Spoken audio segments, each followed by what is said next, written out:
안녕하십니까. 신통일한국 원로들의 길잡이 신통일한국 국민연합 원로회 경기남부회장 이재홍입니다. 어느 가수가 부른 히트곡 아모르 파티가 있죠. 산다는 게 다 그런 거지 누구나 빈손으로 와 소설 같은 얘기들을 한 편을 세상에 뿌리며 살지. 자신에게 실망하지 마. 모든 걸 잘할 수는 없어.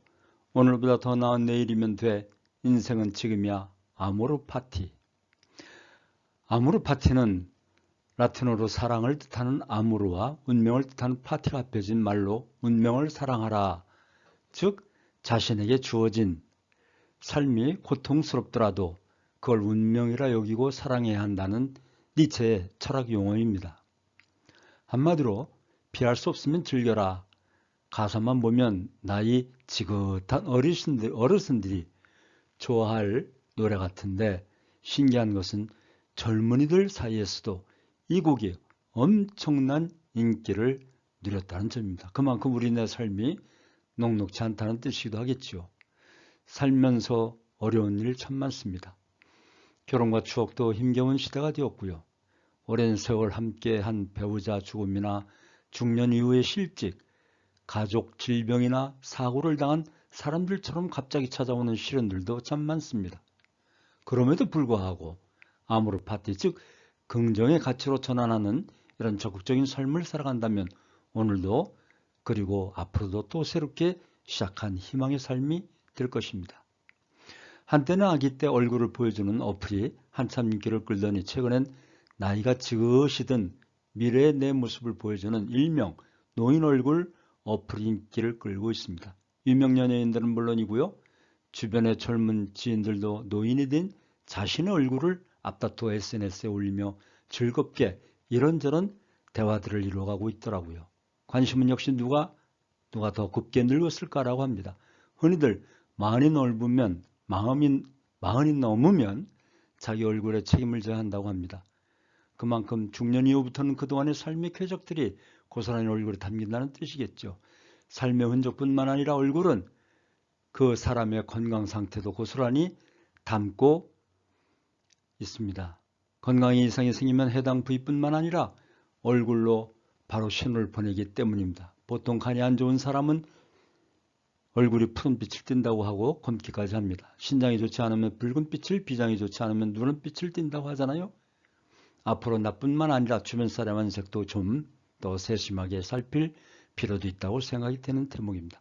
멋진 얼굴로 늙어가는 것도 중요하겠지만 그보다 더 중요한 것은 건강한 얼굴을 간직하는 것이니까요. 무엇보다 우리 원로들께서는 나라의 부흥과 안보 그리고 가정의 자녀들을 육성시키시느라 여념이 없이 지나온 세월들이었습니다. 우리 원로들이 계셨기에 우리 가족이 있고 사회와 국가가 지금처럼 자랑스럽게 번성할 수가 있었습니다. 물론 민주화도 이뤘죠. 그런데 지금 현실은 어떤가요? 대북 정책 갈등, 노사 갈등, 이념 갈등 등 극단적으로 치닫고 있는 현실입니다.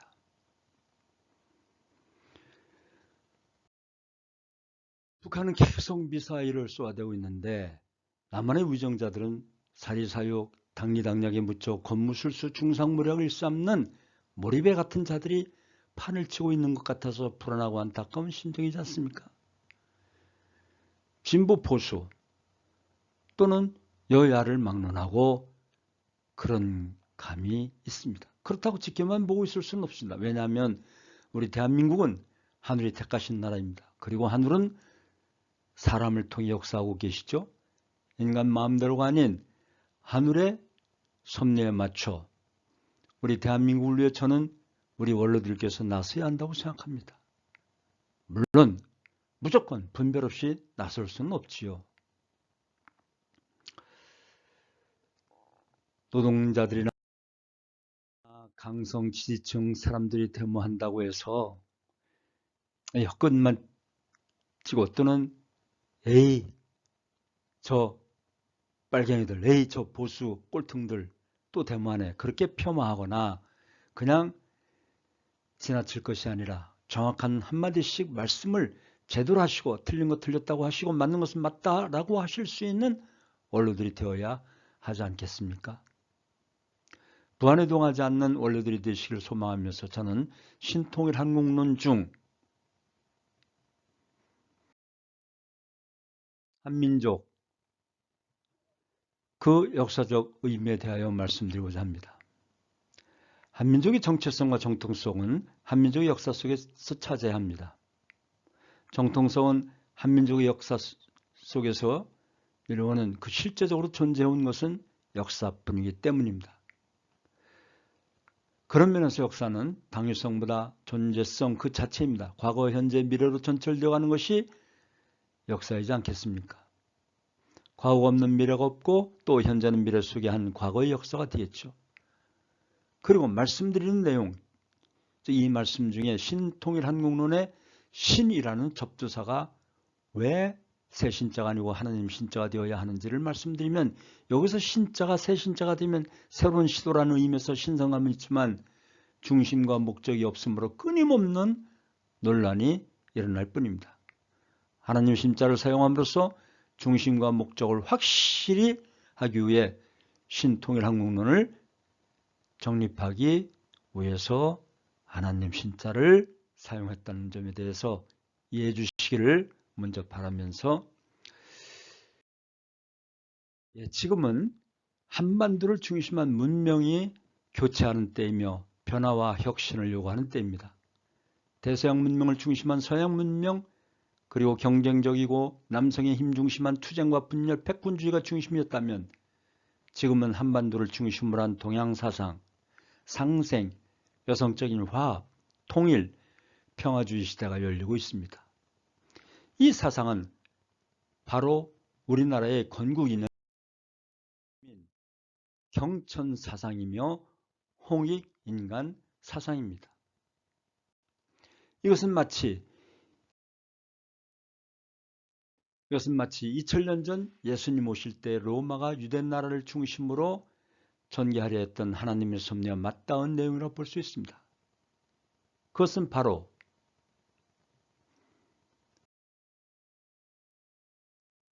우리 예과에도 나왔듯이 하나님이 보하사 우리나라 만세, 동해물과 백두산이 마르고 닳도록 하나님이 보하사 우리나라 만세입니다. 근데 2000년 전 예수님이 오셨을 때는 예수님이 십자가에 돌아가심으로 하나님을 떠나시게 된 이스라엘과 지금은 하나님을 동행하는 대한민국이 문화예술의 시작으로 세계의 중심국가로 우뚝 서가고 있는 것입니다. 그런데 말입니다. 우리 원로들이 바로 아셔야 할 내용이 있습니다. 무엇보다 북한에 대하여 정확히 아셔야 됩니다. 현재의 대북 정책 갈등뿐만 아니라 노사 갈등, 정책 갈등도 마찬가지입니다만 이 시간에는 북한의 정체성에 대하여 잠깐 말씀드리겠습니다. 북조선의 정체성을 알아보기 위해 북조선의 역사 해석을 말씀드리겠습니다. 북조선의 역사 해석은 조선 민족사에서 잘 드러납니다. 북한은 민족의 역사를 계급투쟁사에 뜯어맞춰 날조하고 있는데 그들의 책 조선 민족사에서 잘 드러나 있습니다만 북한은 민족의 역사를 유물사관에 의한 계급투쟁사로 맞춰 날조하고 있습니다. 유물사관에서는 역사의 시대 구분을 생산수단이 공유되었었다는 원시 공동체 사이에서 시작하여 고대 노예사회, 중세, 봉건사회, 근대 자본주의 사회를 거쳐 다시 생산수단이 공유된 현대 공산주의 사회로 귀결된다면서 5단계로 구분합니다. 즉 역사란 생산수단을 공유한 원시공동사회에서 출발하였으며 생산수단의 소유와 착취를 얼룩진 계급사회를 거쳐 다시 생산수단이 공유된 공산주의 사회로 귀결된다는 것입니다. 우리나라 역사를 생산수단인 토지를 봉건귀족이 강탈 착취당한 봉건시대가 삼국시대, 고려시대, 조선시대이며 프롤레타리아 계급이 착취당한 시대가 자본주의 사회라는 것입니다. 결국 이러한 투쟁을 거쳐 한민족의 역사는 공산주의 사회로 귀결된다는 것입니다. 모든 것을 계급투쟁사로 보는 북조선의 날조된 역사입니다. 그러나 한민족의 역사는 계급투쟁사가 아니라 외세의 침략에 맞서서 민족의 생존을 걸고 싸운 순환극복의 역사이며 선미적 민족의 역사인 것입니다. 수나라와 당나라가 각각 100만 대군을 몰고 침략해왔고 세계를 통일한 몽고 대군이 침략해왔을 때에도 을지문덕, 연개소문, 강감찬 등 명장들의 용맹함과 아울러 8만 대장경을 만들어 불교 정토 신앙 사상으로 몽고군을 퇴치하려 했던 민족입니다. 일제의 총칼 앞에 무장주의로 맞섰던 3.1만세 사건은 천도교, 기독교, 불교 등 종교단체 대표들로만 구성된 임시기관이 주도함으로써 세계를 놀라게 했던 섭리적 대사건이었습니다. 종교와 신분을 떠나 온 계류가 하나 되어 만세를 외친 독립정신 등 이 모든 민족의 순환 극복사에서 어느 한 곳도 계급투쟁의 역사를 찾아볼 수 없는 것입니다. 따라서 한민족의 역사는 계급투쟁사가 아니라 선악의 싸움이고 선민의 복귀섭리 역사입니다.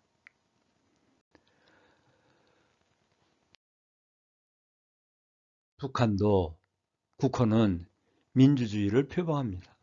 조선민주인민공화국이라는 용어를 사용하고 있죠. 그러나 체제는 김일성 일가를 중심한 사회주의 체제입니다. 모든 공산주의 국가가 그랬듯이 북한이 1948년 단독정부를 세우는 모든 토지를 국유화하고 무상으로 주택, 의료, 교육을 제공하고 정권 출범을 하여 초기에는 사회주의가 그럴듯하게 안정되는 듯 하였으나 김일성 유일 세습체제를 구축하면서 점점 생산성이 하락하고 경제성장은 둔화되어서 세계 최하위 빈국의 심각한 경제난에 직면하고 말았던 것입니다.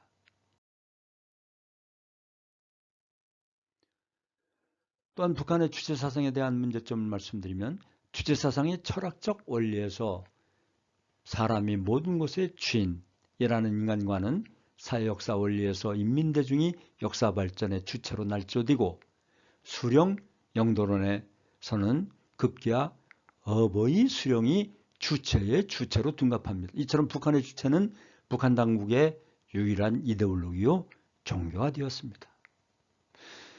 사회과학적 관점에서 주체사상은 스탈린주의나 마오이즘보다 훨씬 더 종교적이며 2천만 신도를 갖는 세계 10대 종교의 반열에 올랐습니다. 김일성의 주체사상은 무신론적 종교, 국민종교가 되기에 이르렀습니다. 주체사상의 그 생명체 영생론은 국민종교의 극치를 보여줍니다. 북한 전국에 걸려있는 구호는 어버이 수령 김일성 동지는 우리와 영원히 함께 계신다는 것입니다. 김일성은 이미 죽었는데 말입니다.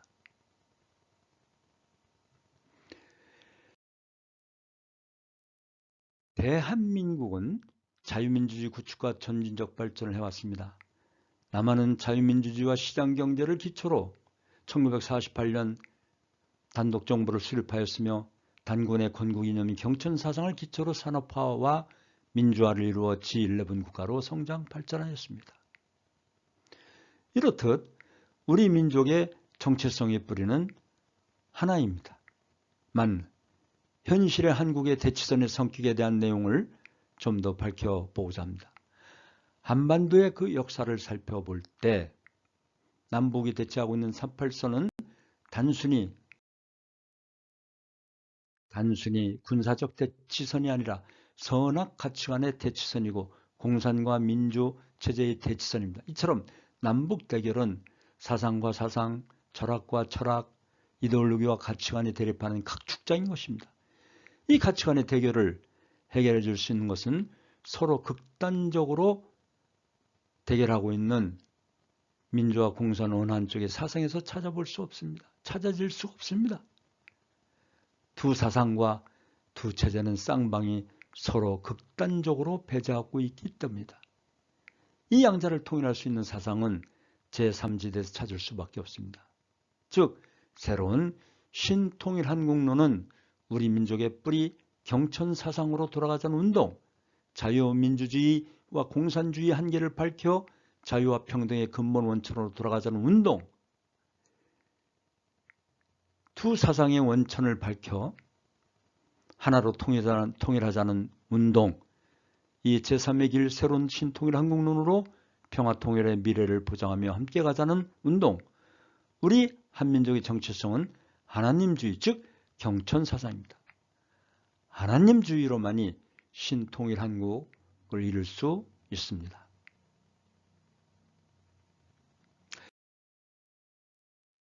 신통일한국론의 하나님주의는 단군이 세운 고조선의 경천사상을 회복할 것을 주장하는 운동입니다. 예로부터 우리 민족은 하늘을 섬기는 경건한 민족이었습니다. 한민족이 섬겨온 하나님은 환인, 환웅, 환검, 삼신의 하나로 일체화된 하나님이고 근본 원인이란 뜻의 인, 그 인자를 지닌 환인은 우주를 창조하신 원인자, 다시 말하면 유대민족의 창조주 하나님에 해당하는 민족주의적 표현인 것입니다. 그리고 하늘의 환웅과 땅의 옥료가 결합해 낳은 단군은 천지인 합일사상을 대표하며 이 천지인 조사상이 경천사상뿐만 아니라 홍익사상과 광명사상의 출발점이 됩니다. 이렇듯 우리나라도 이 삼일정 정신과 참사랑으로 하나 되는 민족을 이끌 수 있는 초민족, 초종교로 하나 되어야 합니다.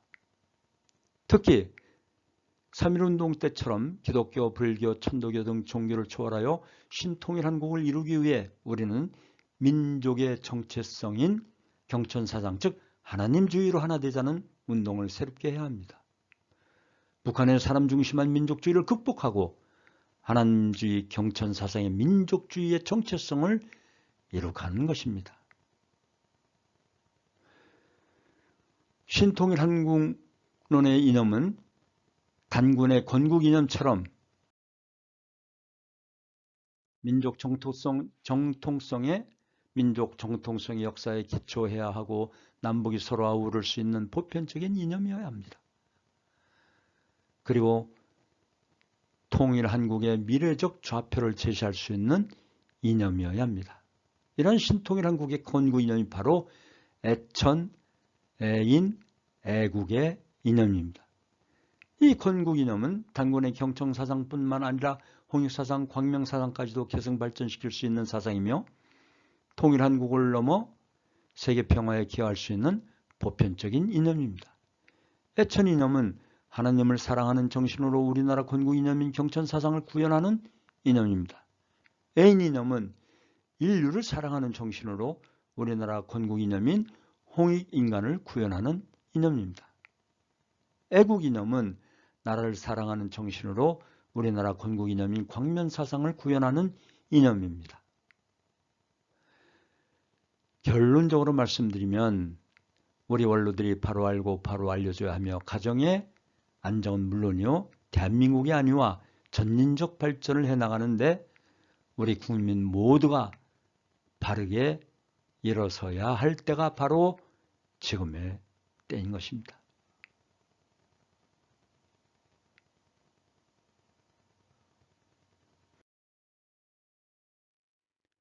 3대가 함께하는 가정에 대해서 말씀드리겠습니다. 3대가 함께하는 가정이 하나님이 찾고자 하시고 머물고 싶어 하시는 가정일 것입니다. 가정의 사랑의 속성이나 역사를 비유적으로 보면 조부모는 과거의 하나님, 부부는 현재의 하나님, 자녀는 미래의 하나님입니다. 그렇기 때문에 할아버지 할머니를 모실 때 하나님, 그리고 남편을 하나님같이 부인을 하나님같이, 그리고 자녀를 미래의 하나님같이 그렇게 여기며 사는 그 가정이 바로 하늘이 함께하고 싶어 하시는 그런 가정일 것입니다. 모두 하나님처럼 사랑으로 일체권을 이룰 때 하나님이 함께 하실 것입니다. 참사랑을 중심하고 3대 조부모, 부모, 자녀가 어우러져 사시는 건강하시고 행복한 가정이 되시길 바라는 것이 저희 원로들의 길잡이의 소망이며 또 강력한 그 우리가 추구해 나가는 의지입니다. 오늘도